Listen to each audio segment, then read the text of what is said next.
Next topic है हमारा for loop का।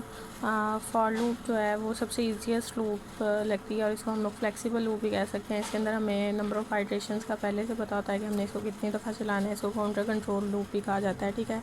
इसका सिंटैक्स जो है वो इस तरह से है कि हम इसमें फॉर का कीवर्ड यूज़ करते हैं। इनिशियलाइजेशन वैल्यू होती है, जो चीज़ें हम अलग अलग करते थे कि इनिशियलाइज़ कराना, दैन कंडीशन अलग से लिखनी और फिर उसके अंदर इंक्रीमेंट या डिक्रीमेंट करना, वो सारी की सारी एक ही स्टेटमेंट में आ जाएंगी और ये सारी की सारी क्या होगी, लूप की बॉडी होगी। अगर एक ही लाइन है लूप की बॉडी में तो उसमें फिर आपको ये पैरेंथेसिस देने की ब्रेसेस देने की ज़रूरत नहीं पड़ेगी। लेकिन अगर एक से ज़्यादा लाइन हैं तो फिर आपको ब्रेसेस देनी पड़ेंगी, क्योंकि वो सिर्फ एक ही लाइन को कंसीडर करेगा, ठीक है।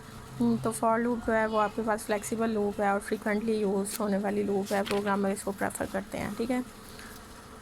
सिंटैक्स वगैरह आप देख लेना, जैसे यहाँ पे उसने लिखा हुआ है for x is equal to अब 1, एक्स को उसने 1 से इनिशियलाइज़ कराया, वाई को उसने 1 से इनिशियलाइज़ कराया, ये 2 इनिशियलाइजेशन हो गई।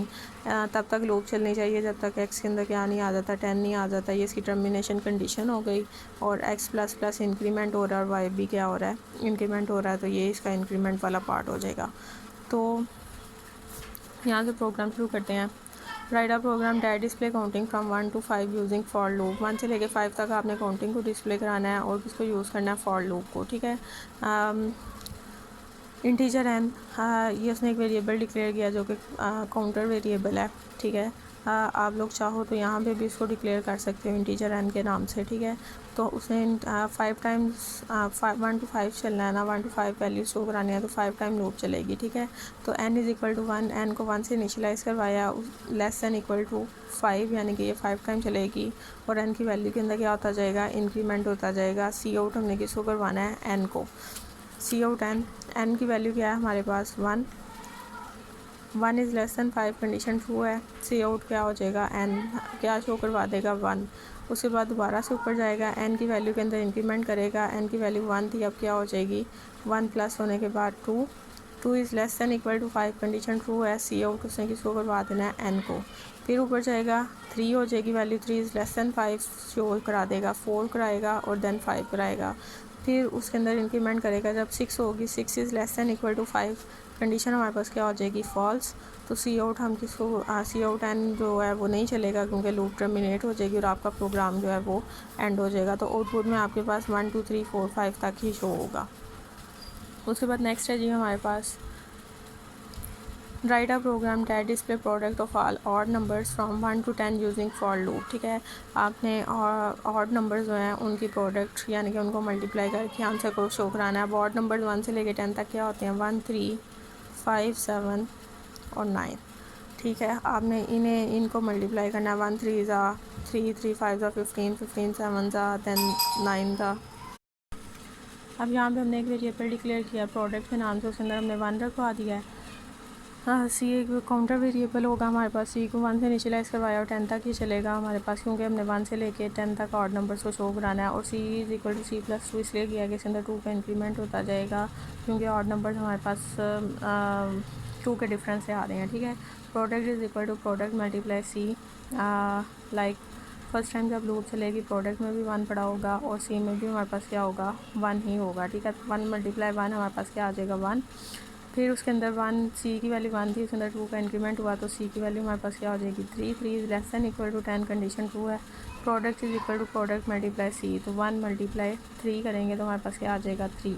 उसके बाद दोबारा इंक्रीमेंट होगा, 3 plus 2 5 5 is less than equal to 10, condition true है। तो product is equal to product multiply C, 3 multiply 5 15 हो जाएगा। देन फिर 7 के साथ मल्टीप्लाई और 9 के साथ एट द एंड हमारे पास क्या आ जाएगी, प्रोडक्ट का जो आंसर है वो हम उसे डिस्प्ले करा देंगे।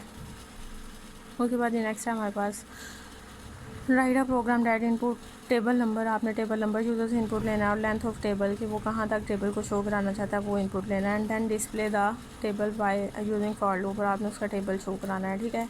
Enter number of table, suppose करो उसने यहाँ पे नंबर ऑफ़ टेबल में 2 एंटर कर दिया और enter length of table, C in length, उसने लेंथ में 8 एंटर कर दिया, मतलब हमने 2 का टेबल कहाँ तक शो कराना है, 8 तक।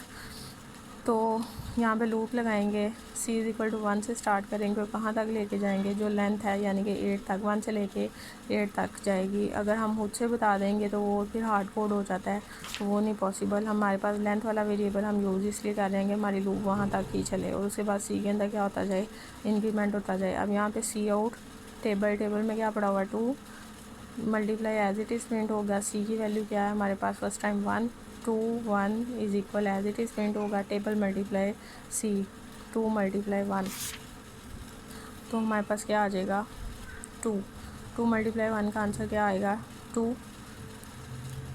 उसके बाद उसके अंदर दोबारा से इंक्रीमेंट होगा। सी की वैल्यू प्लस होगी 1 थी तो 2 हो जाएगी। फिर दोबारा से एज इट इज़ प्रिंट, तो 2 मल्टीप्लाई 2 हमारे पास उसका आंसर क्या आएगा 4। इसी तरह 6 8 10 12 14 और 16 तक आ जाएगा। ठीक है, ये पूरा टेबल शो होगा और आपकी लूप टर्मिनेट हो जाएगी। उसके बाद ये नेक्स्ट है हमारे पास write a program that find the sum of the squares of integer from 1 to n। ठीक है, आपने सम भी कैलकुलेट करना है और हर इंटीजर का स्क्वेयर भी लेना है। ठीक है, स्क्वेयर लेके उसका सम लेना है। Where n is a positive number entered by the user, ये वो नंबर होगा जो आपका यूज़र एंटर करेगा। ठीक है, यहाँ पे जैसे उसने 5 एंटर किया तो आपने क्या करना है 1 का स्क्वेयर प्लस 2 का स्क्वेयर प्लस 3 का स्क्वेयर प्लस 4 का स्क्वेयर प्लस 5 का स्क्वेयर, तो क्या आएगा 1 4 9 16 और 25। तो ये 25 25 50 50 और 55 आपके पास इसका आंसर आ जाएगा। आपने ये कैलकुलेट करना है।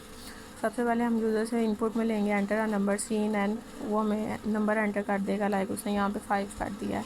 अब हमारी लूप 5 टाइम्स चलेगी for C is equal to 1, 1 से लेके कहाँ तक चलेगी एन तक चलेगी। और सी के अंदर क्या होता जाएगा इंक्रीमेंट होता जाएगा। Sum is equal to sum plus sum को इनिशियलाइज किससे कराया हुआ है 0 से, 0 प्लस सी स्क्वेयर की वैल्यू पहली दफ़ा क्या होगी 1 मल्टीप्लाई 1, इसका आंसर क्या आएगा 1 ही आएगा। सम में 1 आ गया, दोबारा से इंक्रीमेंट हुआ तो 2 मल्टीप्लाई 2। अब सम में 1 पड़ा हुआ है 1 और प्लस 2 मल्टीप्लाई 2 हमारे पास क्या हो जाएगा 4, तो 4 प्लस 1 इसका आंसर क्या आएगा 5। फिर अगली दफ़ा इंक्रीमेंट होगा तो हमारे पास क्या आएगा 3 मल्टीप्लाई 3, 3 3 9 और 5 14। ठीक है, इसी तरह से लूप चलती जाएगी और आपके पास एट द एंड क्या कैलकुलेट हो जाएगा 55। उसके बाद जी नेक्स्ट है हमारे पास राइट अ प्रोग्राम to display a table of equivalent temperature in both Fahrenheit and Celsius with an increment of 5 from 50 to 100। Formula उसने बताया हुआ है हमारे पास ये है। ठीक है, आपने फ़ारेनहाइट से कन्वर्जन करनी है किस में सेल्सियस में। तो फ़ारेनहाइट से सेल्सियस में कन्वर्जन करने के लिए उसने रेंज बताई हुई है कि आपने 5 से शुरू करना है, 50 से शुरू करना है और 100 तक जाना है। और हर एक इंक्रीमेंट कितने का होना चाहिए 5 का। Increment of 5 from 50 to 100। Starting value 50 है, कंडीशनल वैल्यू हमारे पास 100 है और इंक्रीमेंट कितने का होगा 5 का होगा। फार्मूला उसने बताया हुआ है हमारे पास ये है। ठीक है, सबसे पहले जब लूप चलेगी तो हमारे पास एफ़ की वैल्यू क्या होगी 50 माइनस 32, मतलब ये सारी कैलकुलेशन 50 के साथ होगी। ठीक है, उसके बाद उसके उस वैल्यू को वो क्या कर देगा शो भी करा देगा। यहाँ पे सेट पर CN2 लिखी है कि अगर पॉइंट में आंसर आता है तो उसके अंदर 2 का पॉइंट के बाद 2 वैल्यूज़ होनी चाहिए। ठीक है, तो ये सेट पर CN है। हमने क्या करना है कि सिंपली आपने इसको कैलकुलेट करना है, सी के अंदर वैल्यू आ जाएगी और सी को आपने क्या करवा देना है सी आउट करवा देना है। ठीक है, इसी तरह से अगला 50 था तो अगला हमारे पास 5 का इंक्रीमेंट होगा 55। जैसे यहाँ पे 55 फ़ारेनहाइट में है, उसको कन्वर्ट करेंगे हम सेल्सियस में, वो हमारे पास क्या हो जाएगा 12.78 बाय यूजिंग दिस फार्मूला। इस फार्मूला से ये सारा काम हो रहा है। ठीक है, तो हमारे पास ये आ जाएगा और फिर हम इसको डिस्प्ले करवा देंगे। ठीक है, इसी तरह से हमने कहाँ तक जाना है 100 तक, सारी वैल्यूज शो होती जाएंगी और उनका सेल्सियस में टेम्परेचर भी शो होता जाएगा। उसके बाद जी नेक्स्ट है हमारे पास write a program that input a number from the user. आपने यूज़र से एक नंबर जो है वो इनपुट में लेना है। यूज़र से एक नंबर इनपुट में लेना है। Prints the lowest and highest digit in the number. User से एक नंबर इनपुट लेना और फिर उसका लोएस्ट डिजिट और हाईएस्ट डिजिट जो है ना उसको शो कराना है। ठीक है, लाइक जैसे यहाँ पे 4591 एक इंटीजर है, इसमें लोएस्ट वैल्यू क्या है 1 और हाईएस्ट वैल्यू क्या है हमारे पास 9, इसको शो कराना है। तो एंटर अ नंबर, एक नंबर इनपुट लेना है। सीन नंबर उसमें 4591 उसे इनपुट कर दिया है। इंटीजर नंबर में भी हमारे पास क्या आ जाएगा 4591। हाई एन मॉडुलस 10, एन में क्या पड़ा हुआ है 4591, तो हाई में भी हमारे पास जब इसको मॉड करेंगे तो रिमेनिंग क्या बचेगा 1, तो हाई में भी 1 आ जाएगा और लो में भी हमारे पास क्या आ जाएगा 1। हाई में भी 1 है और लो में भी हमारे पास क्या है 1, और नंबर में हमारे पास 4591 है। उसके बाद n is equal to n divided by 10। n को जब 10 के साथ डिवाइड करेंगे, पहले उसकी वैल्यू थी 4591, जब उसको n के साथ डिवाइड करेंगे 10 के साथ तो हमारे पास उसकी आंसर आएगा 4591। हमने जो है वो हाई और लो को साइन कर दिया, जबकि बाकी वैल्यू 459 किसके पास आ गई है, n के पास आ गई है। ठीक है, अब यहाँ पे हमने एक लूप लगाई है, i is equal to n। I को किससे इनिशियलाइज़ करवाया है, जो n की वैल्यू है, यानी कि आई की वैल्यू भी हमारे पास क्या है 459 ही है, और तब तक चलनी चाहिए जब तक उसके अंदर क्या नहीं आ जाता 1, और उसके बाद उसका इंक्रीमेंट या डिक्रीमेंट नहीं है, उसको हमने डिवाइड किया हुआ है। ठीक है, अब सबसे पहले हमारे पास आई कंडीशन चेक होगी, आई की वैल्यू क्या है 459 जो है वो किससे ग्रेटर है 1 से, कंडीशन ट्रू हो गई। रिमेनिंग के लिए हमने आर एम का वेरिएबल यूज़ किया, आई मॉडुलस 10। आई में क्या पड़ा हुआ है 459, मॉडुलस 10 करेंगे तो रिमेनिंग वैल्यू हमारे पास क्या आएगी 9, तो आर ई एम में हमारे पास क्या आ गया 9।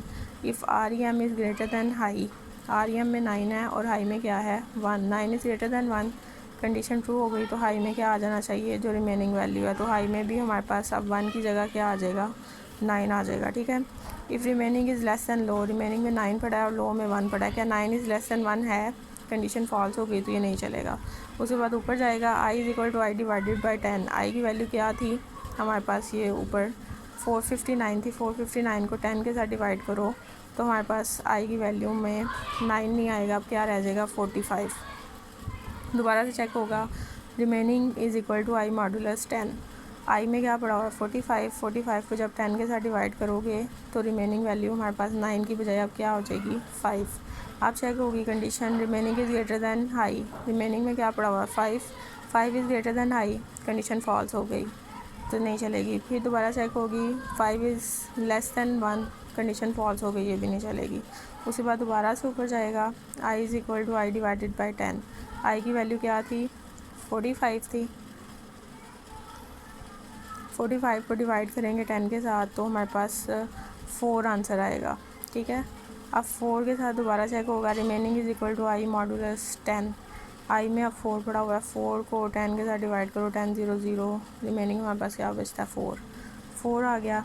अब रिमेनिंग की वैल्यू 5 भी नहीं रही, उसकी क्या हो गई है 4 is greater than high, 4 is greater than 9, condition false है, 4 is less than 1, condition false है, तो ये नहीं चलेगा।